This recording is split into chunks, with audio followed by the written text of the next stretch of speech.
Susunod na maglalaro ay ang ating model in blue na si Janelle. Alright, kasama ko si Janelle. Handa ka na ba? Are you okay? Nervous? Okay, agad-agad, simula na! Okay, this is your first obstacle. Careful, yan. Mukhang matulin din itong si Janelle. Yes, kaya mo yan.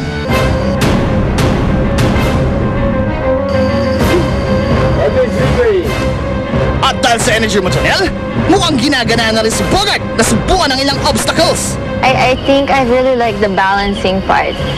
Ang mga balance kasi kailangan mo talaga nag-balance. And you have to use your full body to balance, not just your arm to hold it out or your leg, but lahat.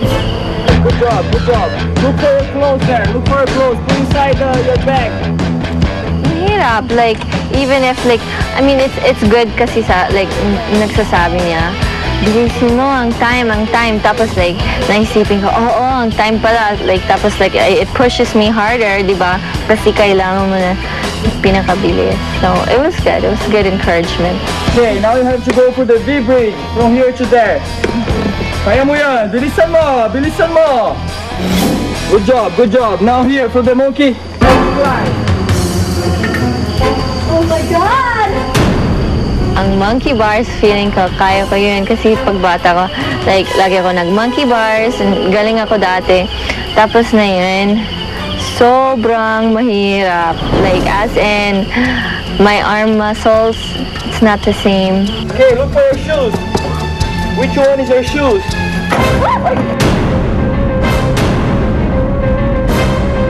Ano be? Sabi na mag-ingat, Janelle. Don't worry, don't worry. That's the spirit. Kapag ikaw ay nadapa, walang ibang dapat gawin kundi bumangon. Bilin nga ni Lola, laruin ang challenge na ito with poise. Kaya kahit nanginginig, project pa rin itong si Janelle. Need to find balance. Be careful, be careful. Stay tight to the other tree.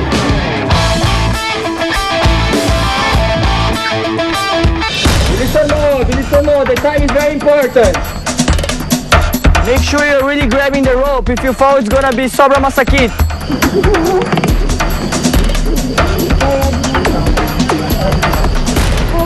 Yes, almost there. Kaya mo yan.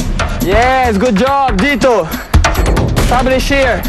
Yes, perfect. Now you can go diretso to your salon to shower, anything you want. Everything's for free.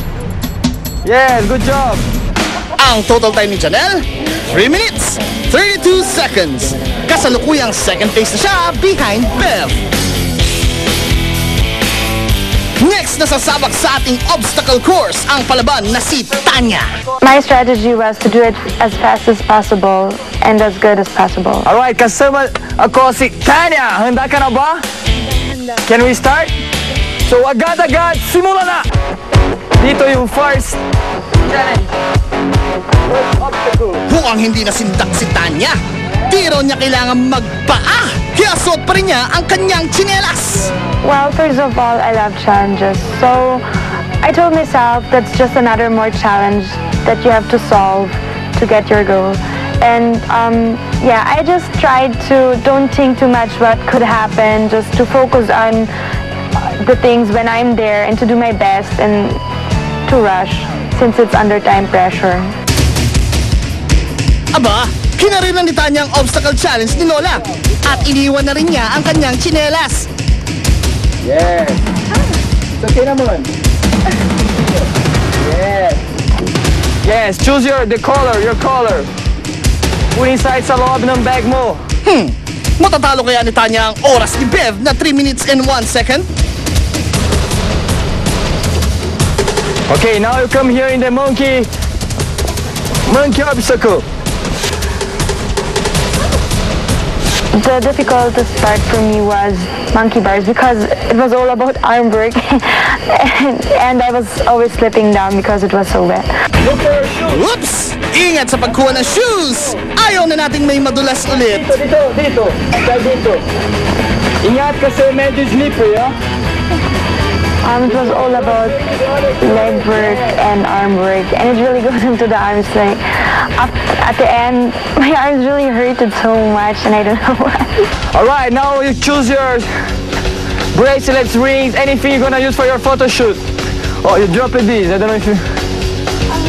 Accessories, since I was before, there was not anymore that much choices. So yeah, but it's okay. Konting tiis na lang, Tanya. Mararating mo rin ang finish line. Hawak na mabuti. Oh yeah, I supposed to thought that it's very easy because it looked like, okay, that's just a more, but it was maluwag. Kaya mas mahirapan siya dadaanin. Yes, arrive here. Establish here first. Now you can go straight to your saloon. Good job, good job. It was a new experience. I never done something like that before, even though I'm sporty. I didn't experience something like that before, so it was very challenging for me. Good job, Tanya!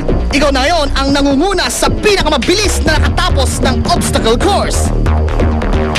Yaman ni Lola. Si Lane na lang ang natitira. Mahabol kaya niya ang time ni Tanya?